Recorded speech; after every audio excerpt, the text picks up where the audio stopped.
describe, describes, describe, describing, description, descriptions, descriptive, descriptives.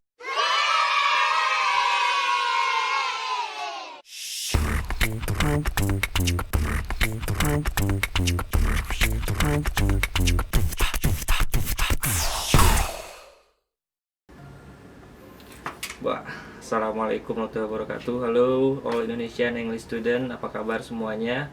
Welcome back to my YouTube channel with me Agus Gunawan. Semoga kalian semua tetap sehat terus ya, karena di bulan September akhir ini dan kemudian Oktober awal biasanya sekolah-sekolah mengadakan UTS atau PTS ya, penilaian tengah semester ganjil.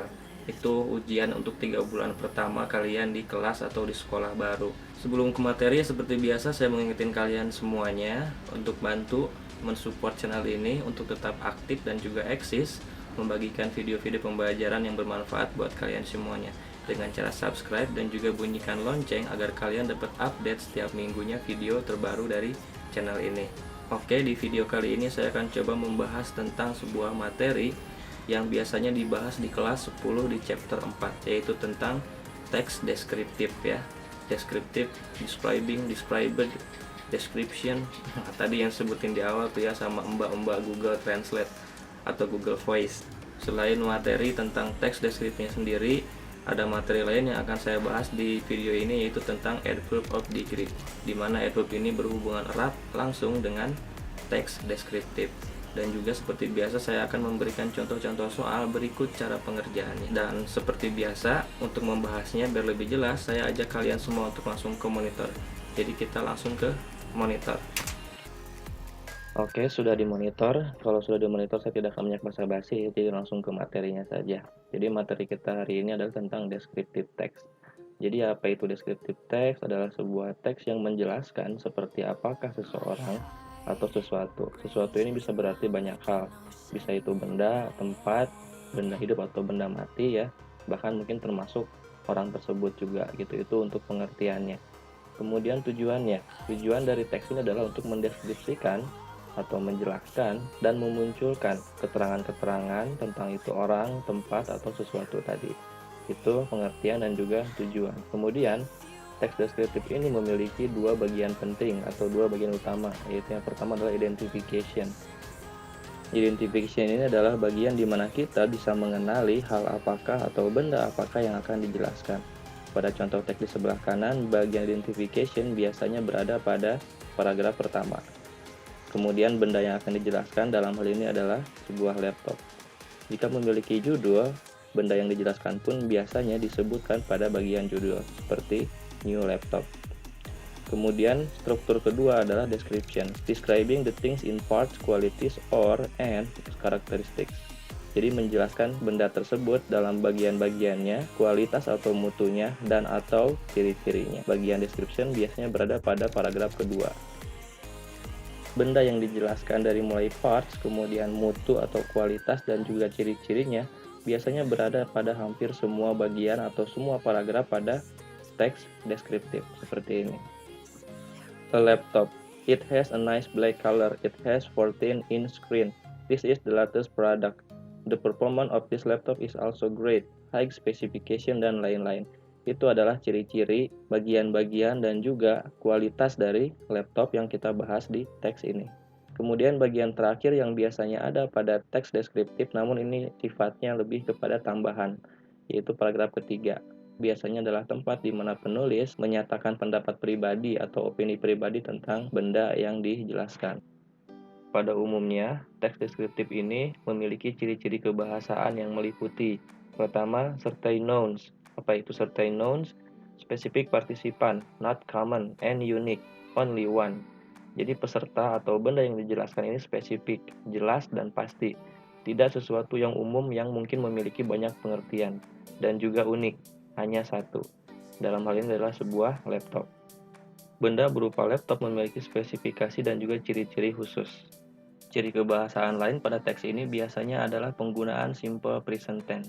Simple present tense sendiri biasanya digunakan pertama untuk mengindikasikan kegiatan atau kebiasaan yang dilakukan berulang-ulang hanya pada waktu atau tempat tertentu saja. Yang kedua, untuk mengungkapkan sebuah fakta yang selalu benar atau benar pada waktu tertentu. Terakhir, digunakan untuk menunjukkan atau mengungkapkan sebuah kebiasaan atau kegiatan yang dia lakukan berulang-ulang. Pada contoh teks di samping kanan, pengguna simple present tense hanya mengungkapkan sebuah fakta yang selalu benar atau benar pada waktu tertentu saja, seperti it has a nice black color. Fakta yang pertama adalah laptop ini memiliki warna hitam. Fakta selanjutnya, memiliki ukuran layar sebesar 14 inch. Dan terakhir, ini adalah produk terbaru keluaran dari Asus. Itu untuk penggunaan simple present tense pada ciri kebahasaan teks deskriptif. Ciri kebahasaan lain pada teks ini adalah detailed noun phrase atau detail kata benda yang merupakan tambahan informasi tentang subjek. Subjek dalam hal ini berarti adalah laptopnya. Contoh-contohnya seperti a nice black color yang tadi, it has 14-inch screen, dan juga require high specification. Ini merupakan detail tambahan pada laptop tersebut. Ciri kebahasaan lain adalah descriptive adjectives atau kata sifat yang bersifat menjelaskan untuk mengklarifikasi atau memperjelas dari laptopnya. Contohnya, new laptop, nice laptop, great performance, high specification, dan lain-lain. Ciri kebahasaan lain pada teks deskriptif ini adalah menggunakan thinking verbs or feeling verbs yang mengekspresikan tentang opini pribadi si penulis tentang subjek. Ketika dilakukan, thinking verbs ini tidak dapat dilihat oleh mata. Contohnya seperti really like, benar-benar menyukai. Ini adalah kata kerja yang tidak dapat dilihat oleh mata. Selanjutnya ada menggunakan action verbs. Ini adalah kebalikan dari thinking verbs. Is the verb that show an activity that can be seen. Menunjukkan kegiatan atau aktivitas yang dapat dilihat oleh mata. Contohnya banyak nih. Bouge, membeli, play, watch, menonton, menggambar, mengetik, dan lain-lain. Ciri kebahasaan lain pada teks ini adalah menggunakan adverbial, adalah kata keterangan tambahan yang digunakan untuk menjelaskan arti dari sebuah kata kerja, kata sifat, atau kata keterangan lain. Contohnya seperti latest, produk terbaru ya, kemudian helpful, atau sangat membantu. Ada 7 ciri-ciri kebahasaan yang biasanya atau pada umumnya digunakan pada teks deskriptif. Oke. Materi lain yang erat kaitannya dengan teks deskriptif ini adalah adverbs of degree atau derajat kata keterangan yang menjelaskan kepada kita tentang intensitas atau tingkatan derajat pada sebuah kata kerja atau aksi, kata sifat, atau kata keterangan lain. Kita langsung ke contoh kalimat. Yang pertama, John worked very hard to complete his project. John bekerja sangat keras untuk melengkapi proyeknya.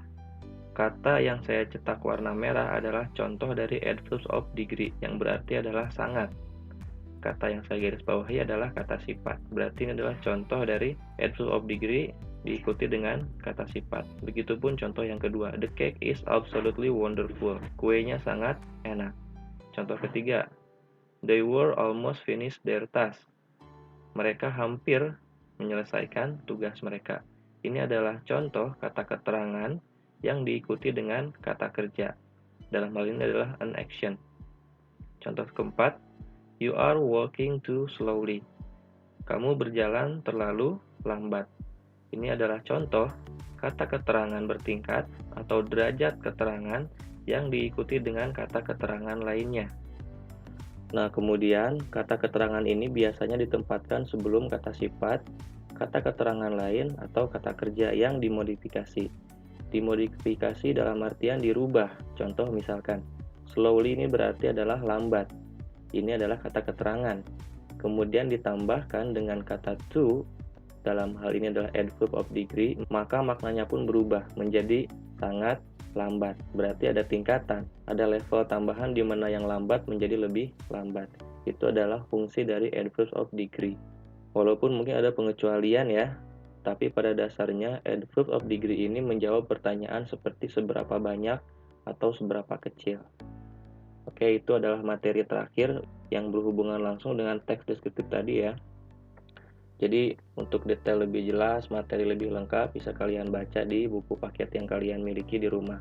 Ini di kelas 10 di chapter 4 biasanya. Oke, kita lanjut ke contoh soal. Nah, ini adalah contoh soal kita ya, yang tentunya kita ambil materinya sesuai dengan teks deskriptif yang tadi kita bahas. Ada contoh teks sederhana dari deskriptif, kemudian diikuti dengan 3 soal. Soal pertama, what is the purpose of the text? Yang ditanyakan adalah tujuan dari teks tersebut adalah untuk apa?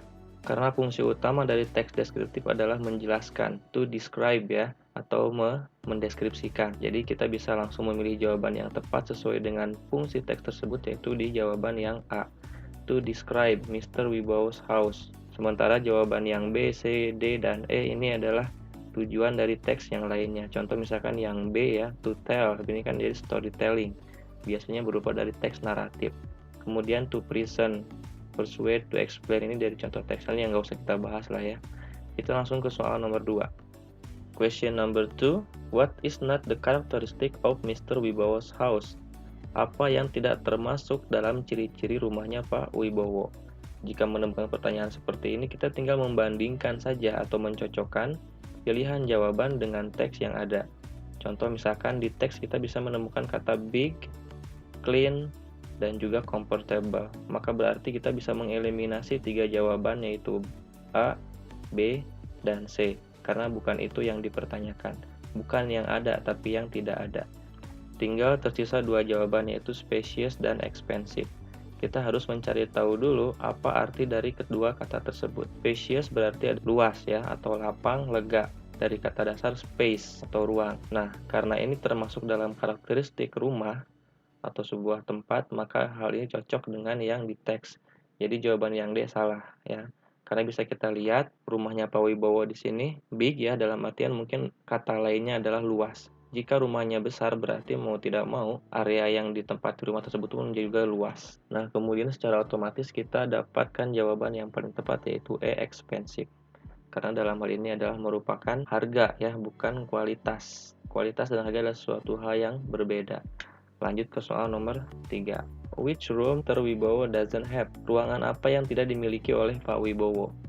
Jadi sama dengan soal yang kedua, untuk menjawabnya kita tinggal mencocokkan isi teks dengan pilihan jawaban. Pada teks kita bisa menemukan kata seperti 3 bedrooms, a living room, dining room, dan juga a kitchen. Berarti kita bisa mengeliminasi 4 jawaban sekaligus, yang mana itu cocok dengan yang ada. Sementara yang kita cari adalah yang tidak ada. Oke, kita eliminasi A, B, C, dan E. Otomatis kita menemukan jawaban yang paling tepat adalah D, guest room atau ruang tamu. Di dalam teks tidak ada yang disebutkan guest room ini. Oke, sudah selesai untuk contoh soal dan juga cara menjawabnya ya. Semoga paham. Kalau tidak paham ya silahkan seperti biasa diulang-ulang lagi ya videonya. Oke, itu dulu. Kita kembali ke kamera. Oke, nah itu tadi sudah saya bahas selengkap mungkin, sesingkat mungkin, dan sejelas mungkin seperti apa itu penampakan deskriptif teks ini ya. Tidak banyak yang bisa saya share ya di video ini, inti materinya saja. Dan seperti biasa, kalau kalian merasa video ini bermanfaat, silahkan di like dan juga di share ke teman-teman kalian menggunakan semua sosmed yang kalian miliki.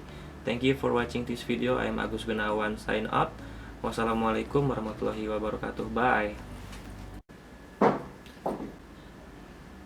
Aduh. Sebelum ke materi saya bagikan